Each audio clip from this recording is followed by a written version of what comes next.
Today's new topic is about leave one out cross-validation, is a special type of cross-validation technique where we use only one data point as the test set and the rest of the dataset as the training set.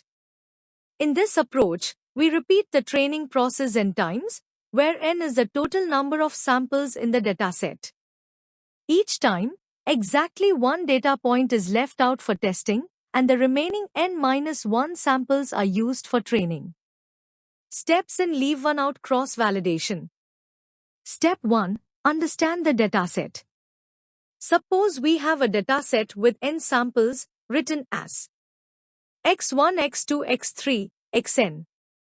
The idea of LOOKV is to evaluate the model n separate times, with each sample used once as a validation or test point. Step 2. Split the data. For each iteration, we reserve one sample as the validation set. The remaining n-1 samples become the training set. So if we are in the first iteration, sample x1 is used as the validation point, and all other samples, x2 to xn, are used for training. Step 3. Train the model. Next, we train the model on the training set containing n-1 samples. For example, in the first iteration, we train the model on the samples x2, x3, xn, while sample x1 remains excluded as the validation point.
Here are the continuation steps for leave one out cross-validation. Step 4. Test the model. After training the model on n-1 samples, we now test it on the one reserved sample, the validation point. For example, in the first iteration, we validate the model on x1. Step 5. Repeat for all data points. Next, we repeat the same process for every data point in the dataset. Each sample gets a turn as a validation set exactly once, while the remaining samples are used for training. This means the model is trained and tested in separate times. Step 6. Evaluate performance. For each iteration, we calculate a performance metric, such as accuracy or mean squared error, based on the prediction for that one validation point.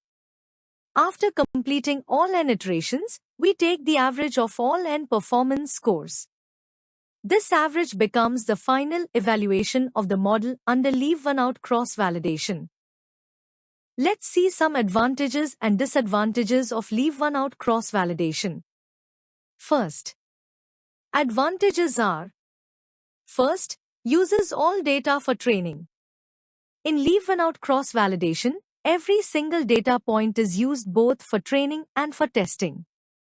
This ensures that no part of the dataset is wasted, which is especially useful when working with very small datasets. Second, low bias. Because the model is trained on almost the entire dataset, that is, n-1 samples, the training set is nearly the full data. This usually results in low bias and helps the model learn more effectively. Third, deterministic results.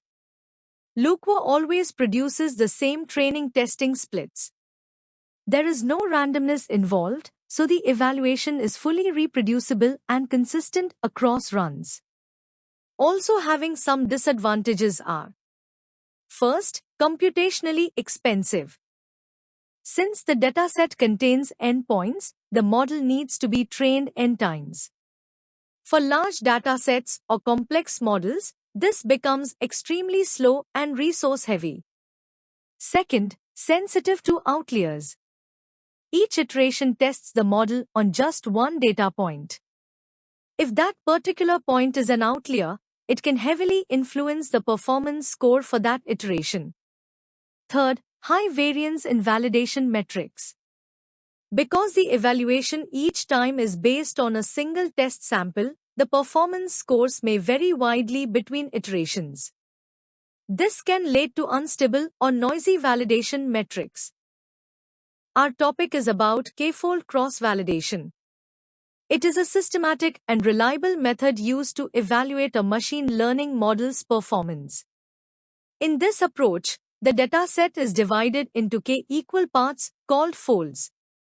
This ensures that every data point is used for both training and testing, resulting in a more dependable performance estimate.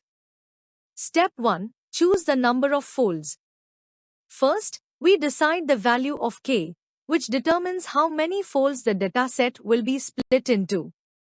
Common choices include k equals 5 or k equals 10, as they offer a good balance between computation time and reliable evaluation. Step 2. Split the dataset. Next, we divide the dataset randomly into k equally sized or nearly equal subsets. Each subset is called a fold. Step 3. Iteratively train and test the model.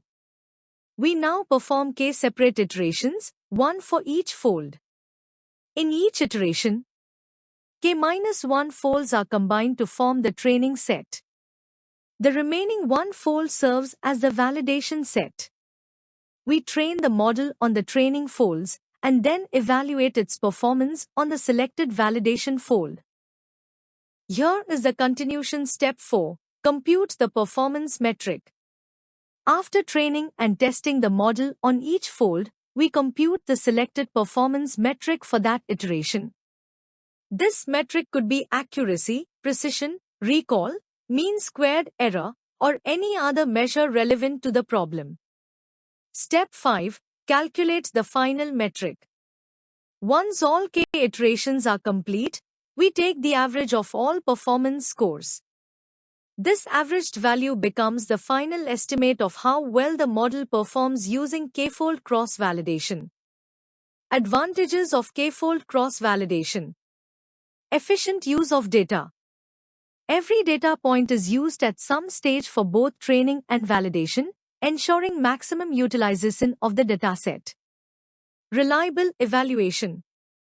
K-fold provides a more stable and robust estimate of model performance because the results are averaged over multiple splits, reducing variability. Reduces bias. Since each data point appears in both training and testing sets across different folds, the method minimizes the risk of biased or unrepresentative splits. Disadvantages of k-fold cross-validation. Computationally expensive. With k-folds, the model must be trained k separate times. For large datasets or complex models, this can significantly increase computation time. Not ideal for imbalanced datasets. If the dataset is imbalanced, random splitting may lead to folds with uneven class distributions, which can affect evaluation quality.